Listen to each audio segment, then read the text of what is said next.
2.8 billion-year-old spheres found in South Africa, how were they made? Spheres found in the mines of South Africa have piqued the curiosity of researchers for decades.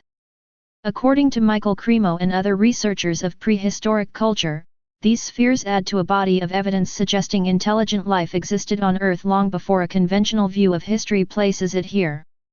Cremo has traveled the world gathering information on out-of-place artifacts, OA parts. He compiled his findings in the popular book, Forbidden Archaeology, The Hidden History of the Human Race. In 1984, while investigating the spheres, he contacted Roelf Marx, curator of the Museum of Klerksdorp, South Africa, where some of the spheres are kept. Marx described the spheres as being about 2.8 billion years old, with a very hard surface and a fibrous structure inside. He found them quite strange and puzzling. Marx wrote, according to Cremo, there is nothing scientific published about the globes, but the facts are, they are found in pyrophyllite, which is mined near the little town of Ottosdal in the western Transvaal. This pyrophyllite is a quite soft secondary mineral with a count of only 3 on the Mohs scale, a scale of 1 to 10 to rank the hardness of minerals, and was formed by sedimentation about 2.8 billion years ago.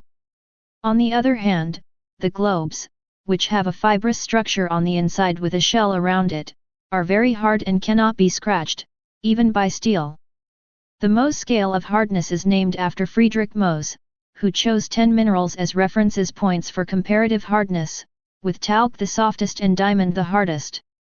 Steel ranks about a 6.5 to 7.5 on the Mohs scale, so the spheres would be harder than that, according to Marx. Were they naturally formed? Some say the spheres were formed by a natural process of concretion. Concretions are masses of hardened mineral matter. Some of the so-called Klerksdorp spheres are elliptical in shape with rough ridges around the center. But some are so balanced in shape and proportion, and the grooves around them look so straight and hand-carved, it seems unlikely they were naturally formed, say proponents of the theory that these spheres were made by intelligent beings. In 2002, the Klerksdorp Museum posted a letter from John Hund of Petersburg, South Africa, on its website. The claims made in this letter were not verified, according to geologist Paul V. Heinrich, and the letter was later removed. Hund stated that one of the spheres was tested at the California Space Institute, and scientists concluded that its balance is so fine, it exceeded the limit of their measuring technology. It was within 100,000ths of an inch from absolute perfection.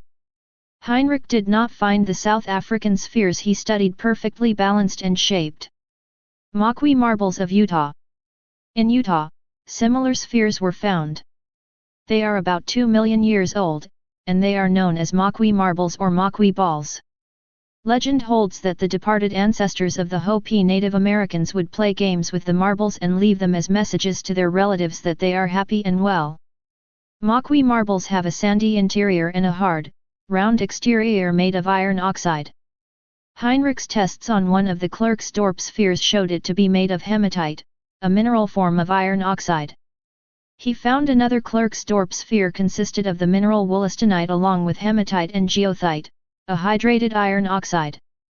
Various theories for exactly how these spheres may have been made are presented by those who say they are natural phenomena. Dr. Carrie Weber at the University of Nebraska-Lincoln is researching microbes that she has said may have helped form the spheres out of the byproducts of its life processes. Geologist Dave Crosby, who has done research in Utah where the Moqui marbles are found, originally hypothesized that a meteor impact scattered molten spheres that then condensed on sand grains. Upon closer examination, as explained on roxanneminerals.com, he found no evidence of a meteor impact. He then developed a theory that involves rainwater dissolving iron and other minerals and carrying them to the groundwater. As they flow through the groundwater, the ions are deposited around sand grains forming spheres.